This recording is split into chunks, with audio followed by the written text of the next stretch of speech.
লাইভে আসছি একটা বিশেষ কারণে। বিএনপি ছোট্ট একটা স্যাম্পল দেখিয়েছে চট্টগ্রাম, ঢাকা, অন্যত্র। তাতেই এখন নিশ্চয়ই জামাত, এনসিপি এবং চরমোনাইয়ের ঘরে মাতম হচ্ছে। তারা বোধহয় একটু শঙ্কিত, ভয় পেয়ে গেছে, ডায়রিয়া হয়েছে হয়তো। তারা যে লম্ফঝম্প করছিল, চরমোনাইয়ের ভণ্ডপীর কয়দিন আগে বলল এই মিটফোর্ডের ঘটনাতেই বিএনপি শেষ হয়ে গেল। দুটো বাংলা প্রবচন খুবই মনে পড়ছে। একটা খুবই পপুলার লেভেলে বলা হয়, গ্রাসরুটস লেভেলে, ছালনাই কুত্তার বাঘা নাম। এখন মনে হচ্ছে এই যে তিন দুশ্মন, তিন রত্ন, জামাত, এনসিপি আর চোরমোনাই না চরমোনাই বা চরমোনাই, তিন রকমই বলা যায়। তাদের দেখে এটাই মনে হচ্ছে, ছালনাই কুত্তার বাঘা নাম। আর চরমোনাইয়ের পীর সম্বন্ধে আমার শুধু একটাই কথা বলতে ইচ্ছা করে, 12 হাত কাঁকুড়ের 13 হাত বিচি। বিএনপিকে শেষ করে দিয়েছে। আর দেশের কিছু যাদের বুদ্ধিশুদ্ধি কম, যারা আবেগ এবং দল কানা, আবেগ নির্ভর এবং দল কানা, তারা মনে করলে এই তো শেষ। আমাদের ইসলামী খেলাফত কায়েম করার দল জামাতে ইসলামী। আর জামাতে ইসলামী কিন্তু কোনো দল নয়। জামাতে ইসলামী আরএসএস এর, ভারতের যে হিন্দুত্ববাদী আরএসএস, রাষ্ট্রীয় স্বয়ংসেবক সংঘ, তাদের মতো একটা কাল্ট। এটা একটা গোপন কাল্ট অর্গানাইজেশন, রাজনৈতিক দল নয়। জামাত ইসলামী উপরে যেটা, এটা ফাসাদ, এটা তাদের মুখোশ। ভেতরে তারা একটা ইসলামো ফ্যাসিস্ট দল মওদুদির। এটা বুঝবেন, আরো পরে বুঝবেন, আবেগে লাফাবেন না। আমি যে কথাগুলো তথ্যগুলো দিয়েছি একটু চিন্তা করে দেখবেন যে বারবার জামাত কেন ভুল পথে যায়। জনগণ যেদিকে, তারা তার উল্টো দিকে। আবার বলছি, 40-এর দশকে পাকিস্তান বিরোধী, 71 সালে বাংলাদেশ বিরোধী, 86 সালে হাসিনার সঙ্গে গিয়ে এরশাদের নির্বাচন করলো, 91 সালে তারা হাসিনার সঙ্গে মিলে বিএনপির বিরুদ্ধে গেল, এবং তারপরে তারা বলল তারা পিআর পদ্ধতির নির্বাচন চায় ক্ষমতায়। তারপরে বলল শফিকুর রহমান, ডাক্তার শফিকুর রহমান বললেন দেশে এখন মবক্রেসি চলছে, নির্বাচন আমরা প্রতিহত করব, হাসিনার বিরুদ্ধে, স্বৈরাচার বিরুদ্ধে আন্দোলনের মতো আন্দোলনে নামবো নির্বাচনের বিরুদ্ধে। তারপরে মিটফোর্ডে যখন ওয়াকারুজ্জামান ও তার গ্যাংরা যখন একটা হত্যাকাণ্ড ঘটালো বিএনপির ঘাড়ে দোষটা চাপানোর জন্য, তখন আবার জামাত উঠে পড়ে লাগলো বিএনপিকে নিঃশেষ করতে হবে, বিএনপি চাঁদাবাজের দল। এই ষড়যন্ত্র থেকে দেশকে রক্ষা করতে হবে। যারা আমার অনুষ্ঠান দেখছেন, আপনারা জানেন আমি কোনো প্রত্যক্ষভাবে দল করি না। জিয়াউর রহমানের দলকে আমি সমর্থন করি। আপনাদের আমি একটা ছোট্ট প্রশ্ন করি, আজকে ধরেন এই জামাত, এনসিপি আর চরমোনাইয়ের এই বদমাইশদের আন্দোলনের ফলে বিএনপি যদি একেবারে তৃণমূল থেকে সর্বত্র হারিয়ে যায়, বিএনপি কোমর ভাঙা হয়ে যায় ইউনূস সরকারের মতো, আর মাথা তুলতে পারে নাই, সবাই বিএনপি ছেড়ে অন্য দলে চলে যাচ্ছে বা রাজনীতি ছেড়ে দিচ্ছে, তাহলে কি হবে? কারণ কাউকে না কাউকে তো দেশের সরকার চালাতে হবে। ইউনূস সরকার পারবে না, তারা কোমর ভাঙা, তাদের কোনো বুকে জোর নাই, কোনো ডিসিশন নিতে পারে না। তাহলে কারা হবে? জামাত ইসলামী খেলাফত করবে, হিন্দু বৌদ্ধ খ্রিস্টানদের জিম্মি ডিক্লেয়ার করে দেবে। ওটা কিন্তু ওদের ইতে আছে, বইতে আছে। এবং ওরা গণতন্ত্রে বিশ্বাস করে না, এটা মওদুদি একাধিকবার লিখেছে। মওদুদি লিখেছে যে আমি ইটালির ডিক্টেটর, ফ্যাসিবাদী ডিক্টেটর মুসোলিনিকে খুব পছন্দ করি, মুসোলিনির ফ্যাসিস্ট পার্টির মতো করে আমি আমার জামাতে ইসলামী তৈরি করতে চাই। এগুলো লিখিত ভার্সন বইয়ে রয়েছে। এখন সবগুলো বইয়ের রেফারেন্স নিয়ে তো আমি টকশো করতে পারি না। যারা উৎসাহী তারা মওদুদির কমপ্লিট ওয়ার্কস পড়েন, এবং সেদিন যে বললাম সৈয়দ ওয়ালি রাজার বই পড়েন, তাহলে বুঝবেন। যাই হোক, আমি এ তত্ত্বের ভিতরে যাচ্ছি না, কেননা দল কানাদের যদি আমি দেখিয়ে দিই প্রমাণ দিয়ে, ছবির ফটোকপি দিয়ে অরিজিনাল বই দেখাই, তারাও বলবে এটা মওদুদির লেখা না। তো যাই হোক, তাহলে কারা চালাবে দেশ? মওদুদি আর ন্যাশনাল চিলড্রেন্স পার্টি, যারা অলরেডি চাঁদাবাদিতে নেমে গেছে। এখন নাহিদ ইসলাম বলছে বিএনপি সম্বন্ধে বিষোদ্গার করছে, কিন্তু এই যে তিন রত্ন জামাত, এনসিপি, চরমোনাইয়ের এই পাগল ভণ্ড পীর, তারা কিন্তু যা আশা করেছিল ওয়াকারুজ্জামানের প্ররোচনায়, সেটা কিন্তু সফল হয়নি। তারা দেখলো পিআর পদ্ধতিও মার খেয়ে গেল, নির্বাচন বন্ধ করা যাবে না, এইবার বিএনপিকে যদি চাঁদাবাজের দল বলে প্রমাণ করে দেই তাহলে আমাদের রাস্তা খোলাসা। যে জন্য চরমোনাইয়ের পীর কিন্তু প্রকাশ্যে বহুবার জামাত ইসলামের নিন্দা করেছে, বলেছে যতদিন জামাত থাকে না যে জায়গায় আলিয়া মাদ্রাসায় জামাত ঢুকলো, মাদ্রাসা ধ্বংস হয়ে গেল, রাজনীতিতে জামাত ঢুকলো, শেষ হয়ে গেল। সেই জামাতের সঙ্গে এই বেহায়া ভণ্ড হাসিনার ভক্ত ছিল কদিন আগে, এই বেটা ফজলুল করিম কি করে যায়? নিশ্চয়ই একটা কারণ আছে। টোপ টোপ হচ্ছে ভারতীয় আওয়ামী দালাল খুনি ওয়াকারুজ্জামান। দেশে দুইটা সরকার, এটা আমি ছাড়া কেউ বলে নাই, কিন্তু আমি চতুর্থ বা পঞ্চমবারের মতো বলছি, দুটো সরকার, একটা কোমর ভাঙা ইউনূস সরকার যারা কেউ বিচার করতে পারে না, সিদ্ধান্ত নিতে পারে না, আরেকটা হচ্ছে ষড়যন্ত্রকারী ওয়াকারুজ্জামানের সরকার। তার সঙ্গে রয়েছে আসিফ নজরুল স্বরাষ্ট্র উপদেষ্টা এবং ব্রিগেডিয়ার ওই সাখাওয়াত এর মতো লোকজন, তারা মিলে চাচ্ছে একটা ঘোলা পানিতে মাছ ধরতে, এবং বিএনপি হচ্ছে তাদের কাবাব মে হাড্ডি। বিএনপি সবচেয়ে বড় দল। যারা আমার অনুষ্ঠান দেখে আসছেন গত 5 বছর ধরে, তারা জানেন আমার মতো বিএনপির কেউ বিরোধিতা করেনি। একজন প্রশ্ন করেছে আমাকে, চাঁদার ভাগ পেয়েছেন মনে হচ্ছে। এই যে শাহিন মিয়া, এই ধরনের উজবুকদের দিয়ে এখন দেশ ছেয়ে গেছে। কারো পক্ষে বললে আপনি তার দালাল হয়ে যান। বিএনপির এত টাকা নাই যে আমার এই ক্ষুদ্র চ্যানেল, আমি এই কথা বিএনপির পক্ষে কথা বলার জন্য বিএনপি আমাকে পয়সা দেবে। দেশটা মানে পুরো অসহিষ্ণুতায় ভরে গেছে, গণতন্ত্রের পরিবেশ ক্রমান্বয়ে নষ্ট করে ফেলছে এরা। যাই হোক, এখন কাবাব মে হাড্ডি হচ্ছে বিএনপি। কেননা বিএনপি যতই খারাপ হোক, বিএনপির ভেতরেও ভারতপন্থী লোকজন রয়েছে, ঘুষখোর লোক রয়েছে, মানে যারা ঘুষ খেয়েছে, যারা মানে তাইওয়ানকে অফিস করার জন্য টাকা খেয়েছিল, তাদের নাম বলে বলে আমি শো করেছি, মনে আছে? আমি কোনো বিএনপির দালাল নই।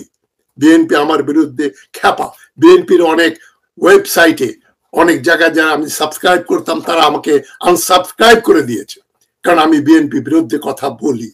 তবে এই মুহূর্তে বা আগামী 10 বছরের জন্য কেবলমাত্র বিএনপি বাংলাদেশের সার্বভৌমত্ব রক্ষা করতে পারে। বিএনপি পারবে, আর কেউ পারবে না, আর কোন দল নাই। তাই মন্দের ভালো বিএনপিকেই আমাদের বেছে নিতে হবে, এটাই আমার কথা। বিএনপির বিরুদ্ধে পিনাকি ভট্টাচার্য অনেক কথা বলেছেন। কাল পরশু উনি কি বলেছেন? যে বিএনপির বিরুদ্ধে কথা বলেন ঠিক আছে, কিন্তু বিএনপিকে নিশ্চিহ্ন করে ফেলতে হবে, এটা আমরা সমর্থন করি না। পিনাকি ভট্টাচার্যের ভিডিও দেখেন। ডক্টর জাহিদুর রহমান একই কথা বলেছেন কালকেই বোধহয়, যে বিএনপির বিরুদ্ধে কথা বলা যাবে, কিন্তু বিএনপিকে রাখা যাবে না, বিএনপি দেশের শত্রু, এ কথা বলা যাবে না। তো দেখেন, পিনাকি ভট্টাচার্য, জাহিদুর রহমান আমার সঙ্গে তো কথা বলে এগুলো বলেন নাই, আমার শো হয়তো তারা দেখেন না। তো তারা যখন বলছেন, আমি যখন বলছি আমি বিএনপি বিরোধিতা করি, তারপরে বলছি কেন বলছি, নিশ্চয়ই উদ্দেশ্য আছে।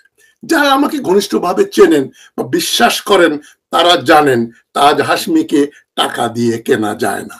1000 কোটি টাকা দিলেও আমাকে কিনতে পারবে না, কারো জন্মই হয় নাই। ওই পরিমাণ টাকাই পৃথিবীতে নাই যে টাকা দিয়ে তাজ হাসমিকে কেনা যায়। গর্ব করে বলতে পারি আজ পর্যন্ত কারো অন্যায়ও করি নাই, এক পয়সা হারামের রক্ত নেই আমার শরীরে, আমার পরিবারের শরীরে রক্তে। বিশ্বাস করলে করবেন, না করলে আমি তো ভোটে দাঁড়াচ্ছি না। যাই হোক, ঘটনাগুলো কেন ঘটছে হচ্ছে প্রথমত কারণ হচ্ছে ইউনূস সরকারের স্থবিরতা। পুলিশ গ্রেপ্তার করে না, মানে যারা খুন করেছে তাদেরই গ্রেপ্তার করে না। চাঁদাবাজি বা মিটফোর্ডে যে হত্যাকাণ্ড ঘটলো আর 2 দিন পরে ভিডিও বের হলো কেন? পুলিশ কি করলো? এত বড় একটা কাণ্ড দিনের বেলা ঘটলো, কারা ওই হত্যাকারীদের সাহস দিল যে বড় কংক্রিটের স্ল্যাব দিয়ে ওই যে লাল চাঁদকে মেরে ফেল, কিচ্ছু হবে না, তোদের সবাইকে রক্ষা করব। এবং ওরা জেলের ভিতরে থানায় হাজতে রয়েছে, তাদের একজনের একটা ভিডিও দেখলাম, তারা কোনো চাঁদাবাজির কথা বলছে না, বলছে লাল চাঁদ আমগো মারছিল, আমরাও লাল চাঁদরে শেষ করে দিলাম। এটা একটা ব্যবসায়িক কোন্দল বা দ্বন্দ্ব। এবং এই লাল চাঁদ আগে আওয়ামী লীগ করতো, হাজী সেলিমের লোক ছিল, এগুলোও বেরোচ্ছে। সুতরাং এটা বিএনপি করাচ্ছে, এটা হচ্ছে এই যে 3 কুচক্রী দল জামাত, এনসিপি আর চরমোনাই, এদের ষড়যন্ত্র। এবং এটা ওয়াকারুজ্জামানের কাজ। চাঁদাবাজিদের পুলিশ গ্রেপ্তার করে না। রুহুল কবির রিজভী সেদিন বলেছেন আমরা দল থেকে বের করে দিয়েছি। এই দল থেকে যারা মিটফোর্ড হত্যায় জড়িত তাদের দল থেকে বের করে দেওয়া হয়েছে, তারপরেও ইউনূস সরকার স্থবির, এদেরকে ধরে না। তো দেশে দুটো সরকার, বা এটা মনে রাখতে হবে, দেশে দুটো সরকার, একটা ইউনূসের আর একটা ওয়াকারের। এবং ওয়াকারের সরকার ইউনূস সরকারের উপর চড়াও হয়েছে। ইউনূস সরকার ওয়াকার সরকারের বিরুদ্ধে কথা বলতে পারে না, সাহস পায় না। ইউনূস সাহেব ওয়াকারের নাম পর্যন্ত নেন না। ইউনূস সাহেব বললেন অনেকে এখতিয়ার বহির্ভূত কথাবার্তা বলেন, এইটুকুই। ওয়াকারুজ্জামানের নাম নেয়ার সাহস হয় নাই ডক্টর ইউনূসের। সুতরাং বিএনপি হচ্ছে এদের কাবাব মে হাড্ডি। বিএনপির ভেতরে ভারতীয় আওয়ামী চর আছে, আমি বলেছি আর এখনো বলবো। তবে ঢালাওভাবে বিএনপিকে চাঁদাবাজ ও ভারতের দালাল বলা ষড়যন্ত্রের অংশ। এই যে সালাউদ্দিন সাহেবকে নিয়ে যে ষড়যন্ত্র হলো, কতবার বললো সালাউদ্দিন সাহেব আমাকে টাকা দিয়েছে, বিএনপি টাকা দিছে, উনি রয়ের দালাল। আমি যারা লাফাচ্ছে ছাগলের 3 নম্বর বাচ্চার মতো, ওদেরকে আমি কানটা ধরে জিজ্ঞেস করতে চাই, আরে বেটা, র কি এতই কাঁচা খেলোয়াড় যে র কাকে এজেন্ট বানিয়েছে এটা বাংলাদেশের অর্ধেক লোক জানে? এবং মোদি তো রয়ের প্রধানকে ধরে ঘাড় ধাক্কা দিয়ে বের করে দেবে যে তুমি সালাউদ্দিনকে রয়ের এজেন্ট বানিয়েছো, বাংলাদেশের সবাই তো জানে ঘটনাটা কি। এবং যখন শিলংয়ের সালাউদ্দিন ছিলেন, তার বাড়িতে ওই হোটেলে কোনো পুলিশ পাহারা ছিল না, যে যাচ্ছে দেখা করতে পারছে। আপনাদের জিজ্ঞেস করি, বুদ্ধির আল্লাহ দিছে, একটু বুদ্ধিটা ব্যবহার করেন। আপনারা কি এখন যদি চেষ্টা করেন, কলকাতায় কি ওবায়দুল কাদেরের সঙ্গে দেখা করতে পারবেন? হাসিনা বাদি দেন, ওবায়দুল কাদেরের সঙ্গে গিয়ে দেখা করে ছবি তুলে নিয়ে আসেন তো, তাহলে বুঝবো যে হ্যাঁ, যাদেরকে ভারত আশ্রয় দিয়ে রাখে তাদের সঙ্গে ঢালাও ভাবে লোকজন দেখা করতে পারে। তো এই যুক্তির কথা বলতে লাভ নেই। যাদের দল কানা তারা, আমি যত কথাই বলি, মানে তাদের সিল দেওয়া, খতামাল্লাহু আলা কুলুবিহিম ওয়া আলা সামিহিম ওয়া আলা আবসারিহিম গিশাওয়াতুন ওয়া লাহুম আযাবুন আযীম, কোরআনে সূরা বাকারায় আছে। এদের সিল মেরে দেওয়া হয়েছে, এরা সত্য স্বীকার করবে না, দেখেও দেখবে না, শুনেও শুনবে না, সিল মেরে দেওয়া। তো এখন ষড়যন্ত্রের অংশ দেখেন, আপনার প্রথমে লক্ষ্য করেন, প্রথমে তারা বললো পিআর পদ্ধতিতে নির্বাচন হলে জামাত থেকে এনসিপির তো জামানত বাজেয়াপ্ত হবে। জামাত যে আর 10% ভোট পাবে, তারা আর একটু বেশি সিট পাওয়ার জন্য, সিট পেলে পয়সা করি। এই জামাতের এক নেতা যে পুলিশকে হুমকি দামকি দিল, দেখলেন না? ভিডিও অডিওটা ভাইরাল হয়েছে। জামাত ধোয়া তুলসী পাতা নয়। সুতরাং তারা এখন চায় পিআর পদ্ধতি নির্বাচন হলো না, তারপরে নির্বাচন বানচালও করা যাবে না, এইবার বিএনপিকে ফাঁসাও। বিএনপি শেষ হয়ে গেলেই তো কাবাবের হাড্ডি শেষ, তারা সব মজা করে কাবাব খাবে। সুতরাং মিটফোর্ডের হত্যাকাণ্ড আমাদের মনে করিয়ে দেয় যে 12 হাত কাকুরের এখন 13 হাত বিচি হয়ে গেছে। তবে বিএনপি ছোট্ট একটা হুমকি দিয়েছে আজ চট্টগ্রাম ও ঢাকায়, যে লক্ষ লক্ষ লোক বের হয়েছে। এনসিপি বের করুক না দেখি, এখন যদি পারে তারা। এনসিপি বলে তারা হাসিনাকে সরিয়েছে। হাসিনাকে সরানোর আন্দোলন শুরু হয়েছে 2009 সালে।